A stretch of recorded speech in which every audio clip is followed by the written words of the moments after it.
దేవుని మందిరంలో ప్రవేశించిన మనం దేవుని వాక్యం చేత బలపడటానికి, దేవుని వాక్యం చేత శక్తిని పొందుకోవడానికి సిద్ధపాటు కలిగిన వారంగా ఉందాం.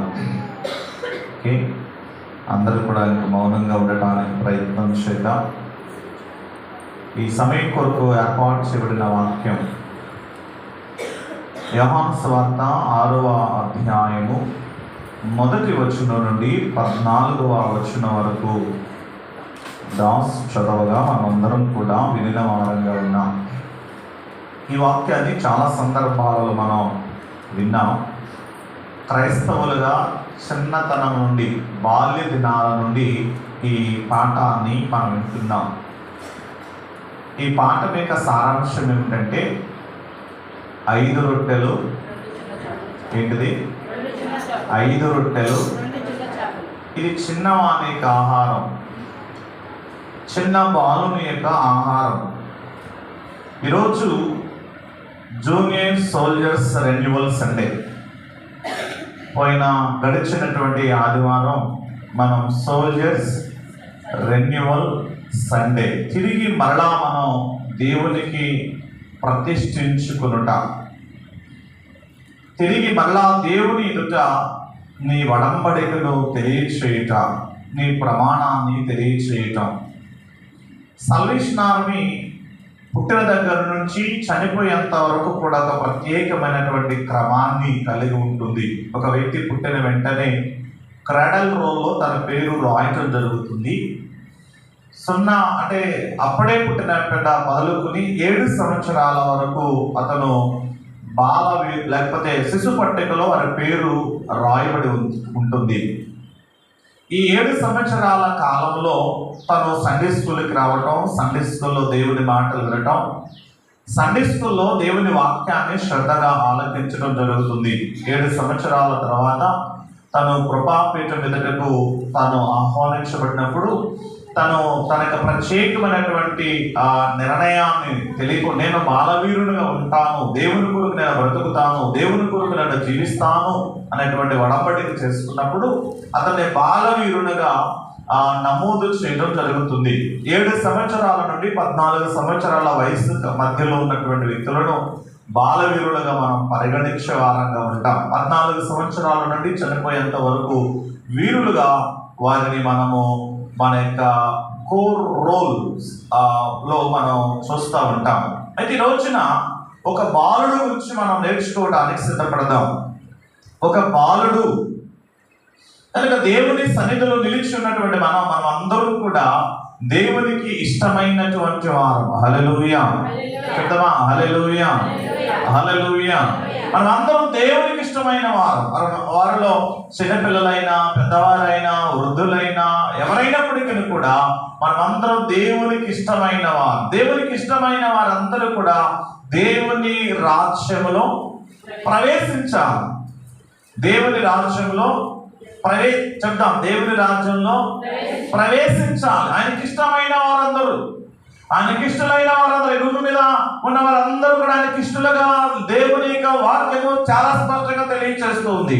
ఆయన ఇష్టపడుతున్నాడు. అయితే నీవు ఆయనను ఇష్టపడి నీవు ఆయన మార్గంలో నడిచినప్పుడు, నీవు ఆయన మార్గంలో నీ జీవితాన్ని కొనసాగించినప్పుడు, నీవు అంతిమ వరకు కూడా నీ కడవలి శ్వాస నీ నుంచి దూరం అయ్యేంత వరకు కూడా దేవునికి ఇష్టంగా నువ్వు జీవించినప్పుడు ఆయన రాజ్యములోనికి నువ్వు ప్రవేశించడానికి అవకాశం ఉంటుంది. హల్లెలూయా.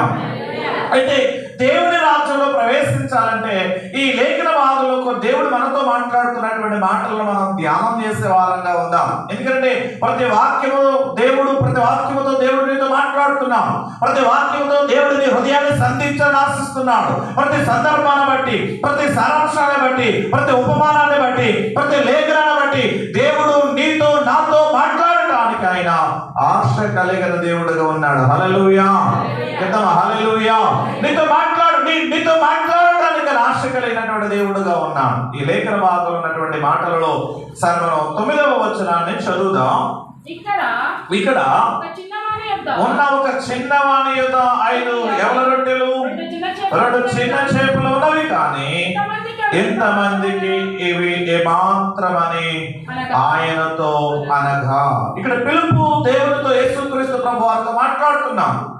అయితే ఈ సారాంశాన్ని అన్నిటిని బట్టి నేను మాట్లాడాలని ఆశించట్లేదు, కానీ దేవుని రాజ్యంలో ప్రవేశించడానికి ఈ చిన్నబాలుడు తను కనపరిచినటువంటి విధానాన్ని గురించి మనం ధ్యానం చేసుకునే వారంగా ఉందాం. ప్రభు మాట్లాడుతున్నాడు, చిన్న పిల్లలనేమి పెద్దలనేమి తన యొక్క భయభక్తులు గల వారందరినీ యెహోవా యెహోవా ఎవరెవరిని ఆశీర్వదిస్తాడు? ఆయన ఎవరెవరిని ఆశీర్వదిస్తాడు?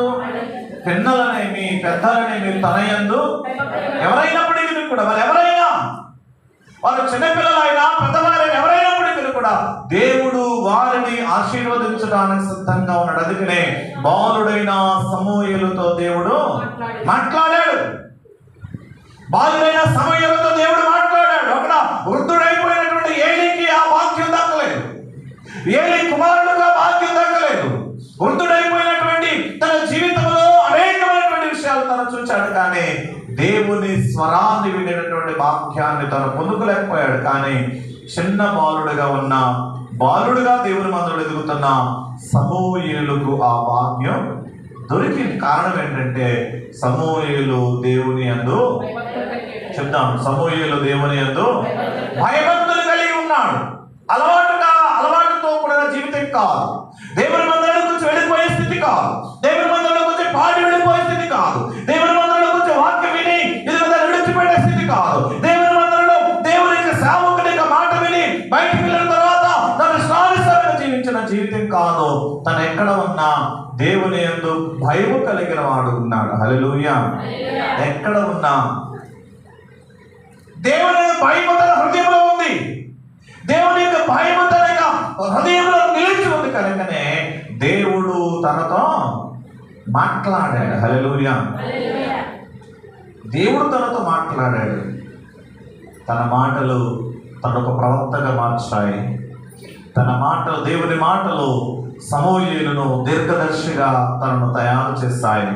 దేవుని మాటలు ఇదిగో సమూయేలుకు ఒక రాజులను అభిషేకించేటటువంటి ఒక గొప్ప ఆధిక్యతను దేవుని స్తోత్రం. హల్లెలూయా.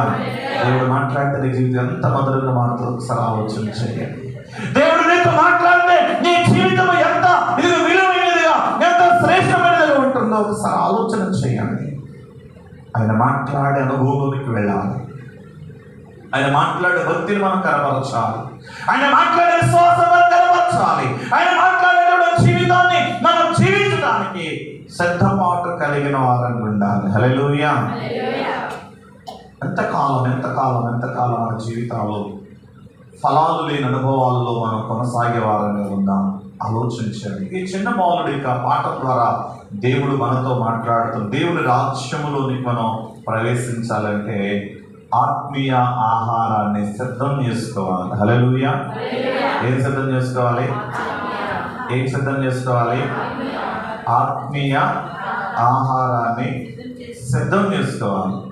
ఆహారం బియ్యం మీ దగ్గర ఉన్నాయి, గ్యాస్ దీంట్లోనే ఉంది. అది బియ్యం అన్నంగా మారాలంటే ఏం చేయాలి? దాంట్లో నీళ్లు పోయాలా, దాన్ని వండటం రావాలా, నీళ్ళు ఎక్కువైతుంది మళ్ళా. కనుక నువ్వు సిద్ధం పడేటటువంటి జీవితం నీలో ఉండాలి. సిద్ధం చేసుకునేటువంటి ఆలోచన నీలో ఉండాలి. వనరులు ఉన్నాయి. ఈ భూమి మీద నేటి తరంలో దేవుడు సమృద్ధిగా వాక్యాన్ని మనకు అందిస్తున్నాడు. హల్లెలూయా. సమృద్ధిగా అందిస్తున్నాడు ఆయన. దాన్ని మనం సిద్ధపరచుకోవాలి. ఎందుకంటే ఈ చిన్న బాలుడు తన తల్లి తన గృహంలో ఉంచినటువంటి ఆ రొట్టెలను, తన గృహంలో ఉంచినటువంటి ఆ చేపలను ఇదిగో తను సిద్ధపరుచుకున్నాడు. ఎందుకనంటే ఇదిగో ఈ ఆహారాన్ని నేను సిద్ధపరచుకుంటే అది నాకు మేలు. ఈ ఆహారాన్ని సిద్ధపరచుకుని దేవుడి దగ్గరికి వెళ్తే ఇది నాకు దీవెన అనేటువంటి భావనలోనికి వెళ్ళాడు. యెషయా గ్రంథం 55వ అధ్యాయము 2వ వచనంలో రాయబడిన మాట ఏమిటంటే, యెషయా గ్రంథము 55వ అధ్యాయము 2వ వచనములో రాయబడినటువంటి మాటలు ఒకసారి మనం జ్ఞాపకం చేసుకునేటువంటి వారంగా ఉందాం. ఆహారము కాని దాని కొరకు మీరేలా రోగలిచ్చెదరు, సంతుష్టి కలుగ చేయని దాని కొరకు మీ కష్టార్జితం ఎందుకు వ్యయపరచెదరు? నా మాట జాగ్రత్తగా ఆలకించి మంచి పదార్థములను భుజించుడి. మీ ప్రాణము సారమైన దాని యందు సుఖింప జీవనదిని నా హృదయములో ప్రవహింపచేయుమయా. జీవనదిని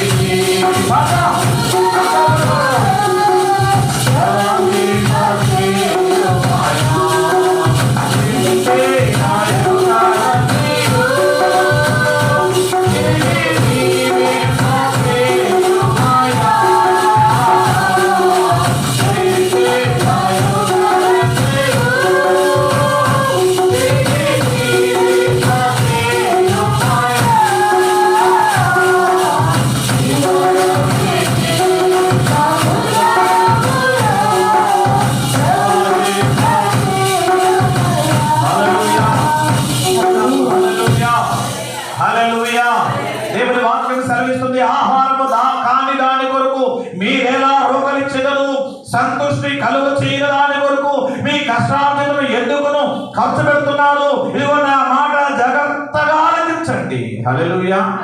ఏమంటున్నాడు? మంచి ఆహారాన్ని మనం సిద్ధం చేసుకోవాలంటే, మంచి ఆహారం మనం సిద్ధపరుచుకున్నటువంటి స్థితిని మనం కలిగి ఉండాలంటే, ప్రభు నీతో మాట్లాడుతున్న మాట ఏంటంటే, ఆయన మాటలు జాగ్రత్తగా ఏం చేయాలి? ఆయన మాటలు శబ్దం, ఆయన మాటలు జాగ్రత్తగా వినాలి. జాగ్రత్తగా విన్నప్పుడు మాత్రమే ఇదిగో ఆ యొక్క ఆహారం సిద్ధం చేసుకోగలుగుతాం. దేవుని వాక్యం సెలవిస్తుంది, నా మాట జాగ్రత్తగా ఆలకించి మంచి పదార్థాలు భుజించండి. హల్లెలూయా. ఆ మాటలు మీ జీవితానికి చాలా సంతోషాన్ని ఇస్తాయి. ఆ మాటలు మీ జీవితానికి చాలా ఉల్లాసాన్ని ఇస్తాయి. ఎందుకంటే ఆ మాటలను మనం సిద్ధం చేసుకున్నప్పుడు, లేకపోతే సమకూర్చుకున్నప్పుడు, దేవుడు తన లేఖనంలో తెలియజేస్తున్నాడు కదా, 63వ కీర్తనలో 5వ వచనంలో దావీదు చాలా మంది తన దేవుని మాటలను సిద్ధం చేసి సిద్ధపరచబడిన విధానం బట్టి తను తెలియజేస్తున్నటువంటి సత్యం ఏమిటంటే, అయ్యా ప్రభు మెదడు నాకు దొరికినట్లుగా నా ప్రాణము, దేవుని స్తోత్రం. హల్లెలూయా. చెప్తాం హల్లెలూయా. ప్రభు మెదడు దొరికినట్లుగా నా ప్రాణం తృప్తిగా ఉంది. ఎందుకంటే నీ వాక్యము నా హృదయానికి, నీ మాటలు నా హృదయానికి సంతృప్తిని, హల్లెలూయా, సంతృప్తిగా వెళ్ళింది. ఒక ఆమె ఒక కొండ తీసుకొచ్చి బావి దగ్గర నీళ్లు తీసుకుని వెళ్దాము వచ్చింది. వచ్చినటువంటి ఆ స్త్రీ సంతృప్తితో తన గ్రామంలోనికి వెళ్ళి ప్రభు మాట హృదయపూర్వకంగా ప్రకటన చేయటం ప్రారంభించింది. హల్లెలూయా. దేవుని వాక్యం మాత్రమే నీకు సంతృప్తినిస్తుంది. దేవుని వాక్యం మాత్రమే, దేవుడు అందించే ఆహారం మాత్రమే, ఆత్మీయ ఆహారం మాత్రమే నీ జీవితానికి ఆనందాన్ని ఇస్తుంది. అందుకని దేవుడు జీవాహారమును నేనే, జీవాహారమే నేనే. ఇదిగో జీవాహారమైన దేవుని వాక్యం మనం భుజించడానికి సిద్ధపడినప్పుడు దేవుడు మన హృదయంలో కలుగు చేసే ఆనందం చాలా ఉన్నతుంది. అందుకని యేసుక్రీస్తు ప్రభువారు అన్న మాట ఏంటంటే, మనుషుడు రొట్టె వలన మాత్రమే కాదు కానీ దేవుని నోట నుండి వచ్చే ప్రతి మాట వలన ఏం చేస్తారట? మనం ఎన్ని మాంసాలు, ఎన్ని కోళ్ళు కోసుకుని తిన్నా, ఎన్ని వేటలు తిన్నా, ఎన్ని మాంసాలు మనం భుజించినప్పటికీ కూడా ఈ లోపల ఒక రోజున ఈ మాంసములు తిన్నటువంటి శరీరం మరలా మట్టిలో కలిసిపోరు. ఎంత తిన్నా తృప్తి ఉండదు మనకి. ఉదయం తింటా మళ్ళా మధ్యాహ్నం ఆకలిస్తుంది, మధ్యాహ్నం తింటా మళ్ళా సాయంత్రం ఆకలిస్తుంది. ఈ జీవన శైలిలో మనం బ్రతికినంత కాలంలో ఈ ఆహారం భుజిస్తున్నప్పుడు ఇంకా ఏదో రుచిని కోరుకుంటుంది నాలుక, నూతనత్వాన్ని కోరుకుంటుంది నాలుక. కానీ దేవుని వాక్యం మాత్రం నీ జీవితాల్లో నీకు సంతృప్తినిస్తుంది. ఆహారాన్ని సిద్ధపరచుకోవాలనేటువంటి ఆశ నీలో ఉన్నప్పుడు, హల్లెలూయా, సిద్ధపరుచుకున్నటువంటి ఆహారాన్ని భద్రం చేసుకోవాలి. ఏం చేయాలట? నువ్వు అన్నం బాగా వండావు, అని వండిన అన్నం రోడ్డు మీద పెడితే ఏమవుతుంది? రోజు రోడ్డు మీద పెడితే కుక్కలు దగ్గర పూర్వకాలంలో పాపం పూరీలు గుడిసెలు ఉండేవి. అవి ఇంట్లో పెట్టినా సరే ఇంట్లో పెట్టి వెళ్ళిపోతే ఆ తలుపు దగ్గరికి వేసో దాని గడిలేకో దాని దగ్గరికి వేసి పనికి వెళ్ళిపోతే వచ్చేసరికి ఏమైపోయింది అది. కనుక అలాంటి గృహాల్లో భద్రం చేసుకోవడానికి ఏం చేసేవాళ్ళు? ఉట్టి కట్టి పైన వేలాడదీసేవాడు.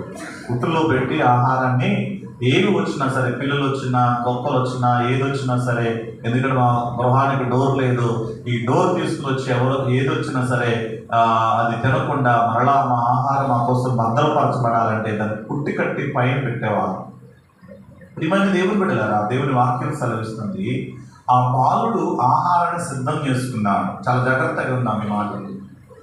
సిద్ధం చేసుకున్నటువంటి తాను భద్రం చేశాడు, ఒక మూట కట్టాడు. 5 రొట్టెలు 2 చిన్న చేపలు చేతితో పట్టి నెట్టుకోలేదు. తను ఒక మూట కట్టుకున్నాడు. పెద్దవారు చెప్పినటువంటి మాట ఏంటంటే, నా తెలుగులో ఉన్నటువంటి ఒక మంచి సామెత అంటే, పెద్దవారి మాట సద్దన్న మూట. కనుక ఆ మూట కట్టుకున్నాడు ఆయన. మూటను చాలా భద్రంగా తీసుకెళ్ళాడు. మూటను ఎట్లా పడితే అట్లా తీసుకువెళ్ళలేదు, చాలా భద్రంగా తీసుకెళ్ళి దేవుని ఆహారాన్ని సిద్ధం చేసుకుంటున్నా నీవు. చాలా జాగ్రత్తగా ఆలోచించేద్దాం. దేవుని ఆహారాన్ని సిద్ధపరచుకుంటున్నటువంటి నీవు దాన్ని భద్రం చేసుకోవాల్సిన బాధ్యత నీ మీద ఉంది. ఎందుకంటే దాన్ని దొంగలించాలని, దాన్ని తీసుకోవాలని సాతానుడు పదే పదే ప్రయత్నం చేస్తున్నాడు. సాతానుడు ఆలోచన చేస్తున్నాడు. నీ ప్రార్థన జీవితాన్ని దొంగిలించాలని, నీ ఆత్మీయ జీవితాన్ని దొంగిలించాలని, నీ యథార్థమైన జీవితాన్ని దొంగిలించాలని, నీ మాటలలో ఇదిగో యథార్థత లోపించే రీతిగా ఇదిగో తను నీ మనసులో, నీ తలంపులలో, నీ మైండ్ లో ఆ అసత్యంతో కూడినటువంటి భావాలు నింపాలని సాతానుడు ఆలోచన చేస్తున్నాడు, ప్రయత్నం చేస్తున్నాడు. ఎందుకంటే సాతాను పని ఏంటంటే దేవునికి వ్యతిరేకమైనటువంటి భావజాలాల మనుషులో నింపాలి. దేవునికి వ్యతిరేకమైనటువంటి భావాలు వ్యక్తులు నింపాలి. ఇవి చక్కగా మందులోకి వెళ్తుందంటే ఆమె ఏదో ఒక సమస్య ఏర్పాటు చేయాలనేటువంటిది సాతానుడి వ్యూహం. భద్రం చేసుకోగలగాలి. దేవుని వాక్యాన్ని మనం భద్రం చేసుకోగలగాలి. దేవుని లేఖనాలు సెలవిస్తున్నాయి. దావీదు అంటున్నాడు, అయ్యా నీ ఎదుట నేను పాపము చేయకుండానట్లు నా హృదయంలో ఏముంది? నా హృదయంలో చెప్తాను, నా హృదయంలో నీ వాక్యం ఉంది. 119వ కీర్తనలో ఉన్నటువంటి మాట ఇది, నా మాట కాదు. కానీ 119వ కీర్తన 11వ వచనంలో దావీదు చాలా స్పష్టంగా బల్లగుద్ది చెప్తున్నటువంటి మాట ఏంటంటే, అయ్యా నేను నా హృదయంలో నీ వాక్యాన్ని భద్రం చేసుకున్నాను. ఇదిగో విన్నటువంటి నీ మాటలను, ఇదిగో నా చెవిపడినటువంటి నీ మాటలను, ఇదిగో సిద్ధపరుచుకున్నటువంటి మాటలను నా హృదయంలో నేను భద్రం చేసుకున్నానయ్యా. భద్రం చేసుకున్నటువంటి ఆ మాటలు పాపం వైపు వెళ్లకుండా నన్ను నియంత్రిస్తున్నాయి, కంట్రోల్ చేస్తున్నాయి. చదవన మాటలు, నీ ఎదుట నేను పాపము చేయకుండానట్లు నా హృదయంలో నీ వాక్యాన్ని ఉంచుకున్నాను, భద్రం చేసుకున్నాను. హల్లెలూయా చెప్తామా? హల్లెలూయా హల్లెలూయా. ఏముంది ఇప్పుడు దావీదు దగ్గర? చెప్తాం, ఏముంది? వాక్యం ఉంది. అందుకనే ఇదిగో గొల్యాతు ముందు నిలబడి, ఓ గొల్యాతు, ఇశ్రాయేలు ప్రజలను ఇదిగో నిందిస్తున్నావు, నీ కత్తిని రక్షిస్తున్నావు అనుకుంటున్నావేమో. నేనైతే నా దేవుని వాక్యాన్ని చదవట్టుకున్నాను. నేనైతే నా దేవుని వాక్యం నా హృదయంలో ఉంది. ఆ వాక్యము నాకు ధైర్యం ఇస్తుంది. నా దేవునికి వ్యతిరేకమైన వారిని సంహరించడానికి నాకు ధైర్యం ఇస్తుంది. హల్లెలూయా. నా దేవునికి వ్యతిరేకంగా నిలిచిన వారిని సంహరించడానికి, నా దేవునికి వ్యతిరేకంగా నిలబడినటువంటి వారి ఇదిగో ఆలోచనలు నేలమట్టం చేయడానికి నా దేవుని వాక్యం నా హృదయంలో ఉంది. అడుగు వేశాడు ధైర్యంగా.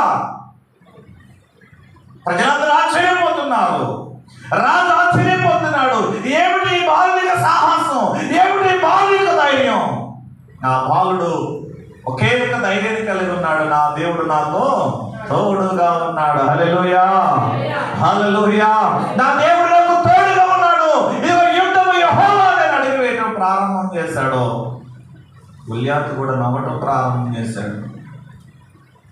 కానీ ఊహించని రీతిగా, ప్రపంచం ఊహించని రీతిగా అంత యుద్ధ వీరుడు, అంత యుద్ధ శూరుడు, ఫిలిస్తీన్లందరి పక్షాన నిలబడినటువంటి గొల్యాతు ఒక్క రాయికి నేల కొరిగిపోతాడని ఎవరు కూడా ఊహించలేదు, ఎవరు కూడా ఆలోచన చేయలేదు. ఆ రాయి దేవుని నామము పేరట అది ప్రత్యేకించబడి గొల్యాతును నేలమట్టం. దేవుని స్తోత్రం. హల్లెలూయా. చిన్న ఆయుధమే, చిన్నదే, నువ్వేం చేయని అవసరంలా. కానీ దేవుడు అంటున్నాడు, ఈ చిన్న బాలుడు ఆహారాన్ని సిద్ధం చేసుకున్నాడు, ఆ ఆహారాన్ని భద్రం చేసుకున్నాడు. సిద్ధం చేస్తున్నటువంటి ఆయన ఏం చేసుకున్నాడు? భద్రం చేసుకున్నాడు. చాలా జాగ్రత్తగా. చాలా మందిలో వాక్యం భద్రంగా ఉండకపోవటం బట్టి చాలా మంది వారి జీవితాలు అంధకారం అయిపోతున్నాయి. బైబిల్ చెప్పిన మాట మనం ఆలోచన చేస్తే పౌలు భక్తుడు తన మరణకాలంలో ఒక మాట మాట్లాడుతున్నాడు. తిమోతికి రాసిన 2వ పత్రిక 4వ అధ్యాయం 7వ వచనం. తిమోతికి రాసిన 2వ పత్రిక 4వ అధ్యాయము 7వ వచనములో ఉన్నటువంటి మాటలను, మంచి పోరాటము పోరాడితిని, నా పరుగు కడముట్టించితిని. ఏం కాపాడుకున్నాడట? చెప్తాం, ఏం కాపాడుకున్నాడు? నా ఆస్తిని కాపాడుకున్నాను అనలేదు, నా సంఘాలను నేను కాపాడుకున్నాను అనలేదు, లేకపోతే నేను సంపాదించిన మనుషులు నేను కాపాడుకున్నాను అనలేదు. కానీ ఇక్కడ తను చెప్తున్నటువంటి మాట ఏమిటంటే, నా విశ్వాసాన్ని నేను, దేవునికి స్తోత్రం, హల్లెలూయా. దేవుడు నీ భక్తిని నువ్వు కాపాడుకోవాలి. దేవుని సన్నిధిలో నేర్చుకున్న వాక్యాన్ని నీ హృదయంలో భద్రపరచుకోవడానికి నువ్వు ఎప్పుడు కూడా సిద్ధంగా ఉండాలి. భద్రపరచబడినది దొంగిలించబడకుండా, భద్రపరచబడినటువంటి ఆ ధనాగారం దొంగిలించబడకుండా, భద్రపరచబడినటువంటి ఆ విలువైనటువంటి ఆ వాక్యము దొంగిలించబడకుండా కాపాడుకోగలగాలి. ఆ బాలుడు కాపాడుకున్నాడు కనుక ఆ ఆహారాన్ని సిద్ధపరుచుకున్నటువంటి బాలుడు ఆహారాన్ని భద్రం చేశాడు. భద్రం చేసినటువంటి ఆ బాలుడు, బైబిల్ గ్రంథంలో చాలా విషయాలు ఉన్నాయి. ఆ సమయం అయిపోతుంది కనుక, ఆకలి అవుతుంది కనుక చాలా మందికి నేను ముందుకు వెళ్ళాలని ఆశిస్తున్నాను. కనుక ఈ భద్రం చేసుకున్నటువంటి ఈ బాలుడు ఏం చేశాడంటే, చివరికి దాన్ని తిరిగి దేవునికి ఇచ్చాడు. హల్లెలూయా చెప్తామా? హల్లెలూయా, హల్లెలూయా. ఏం చేశాడు ఈ బాలుడు? ఏం చేశాడు చెప్దాం. ఏం చేశాడు? అయ్యగారు ఇప్పుడు తిరిగి ఇమ్మంటే మమ్మల్ని అడిగితే మేము ఇవ్వాలన్నట్టుగా సందిగ్ధంలో ఉంటాడు. హల్లెలూయా. ఏం చేశాడు? తన దగ్గర ఉన్నది సిద్ధపరుచుకున్న ఆహారం, భద్రం చేసినటువంటి ఆహారం మళ్ళా తిరిగి ఎవరికి ఇచ్చాడు? దేవునికి ఇచ్చాడు. తనకు మాత్రమే అది ఆహారం, తను మాత్రమే సిద్ధం చేసుకున్నాడు. సిద్ధం చేసుకున్నటువంటి ఆహారాన్ని అనేక మందికి అవి పంచబడే రీతిగా దేవుని హస్తాల్లోనికి వెళ్ళాలి. దేవుని హస్తాల్లోనికి వెళ్ళాలి. అందుకనే అపోస్తుల కార్యములు 20వ అధ్యాయం 35వ వచనం ఉన్నటువంటి మాటను కనుక మనం ఆలోచన చేస్తే, అపోస్తుల కార్యములు 20వ అధ్యాయం 35వ వచనములు ఉన్నటువంటి మాటను కనుక మనం ఆలోచన చేసినట్లయితే, ఇక్కడ ఒక మాట తెలియచేయబడుతున్నటువంటి సత్యం ఏమిటంటే, చదవండి.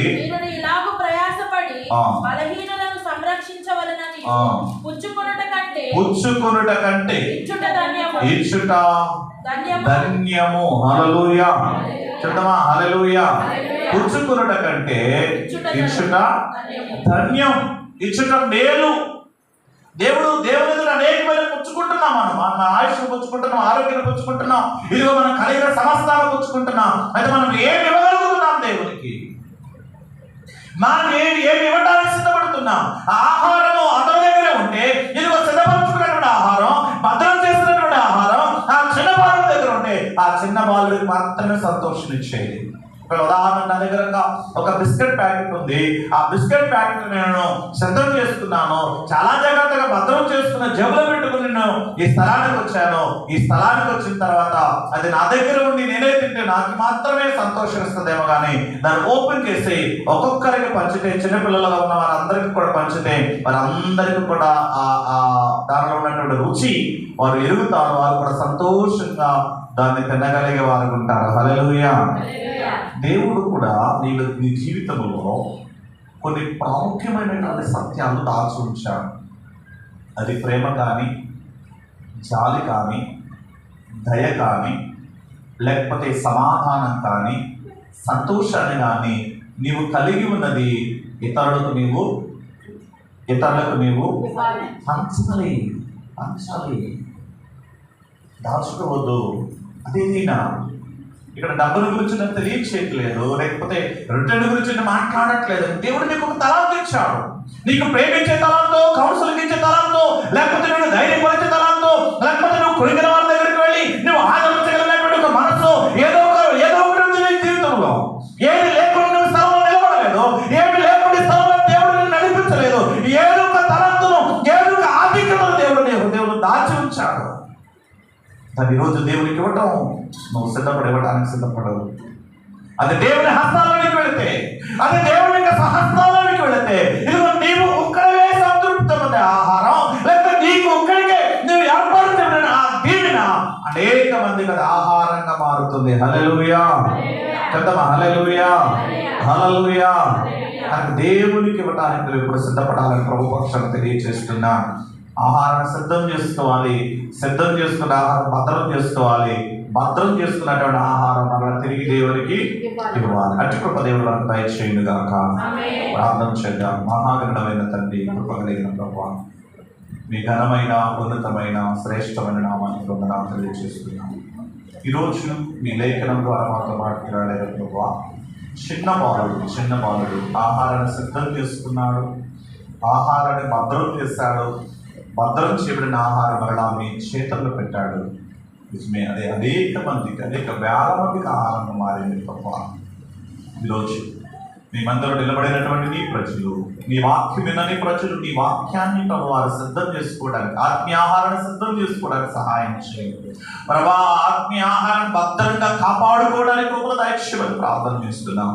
ప్రాముఖ్యంగా అది మీ హస్తాలలో పెట్టబడటానికి అనేక మందికి ఆశీర్వాదకరంగా, మేలుకరంగా, దీవెనకరంగా మార్చుకున్నట్టుగా నీ కృపను దయచేయమని యేసయ్య నామములో ఈ మనవులు అడిగి వేడుకొనుచున్నాము తండ్రి. ఆమేన్.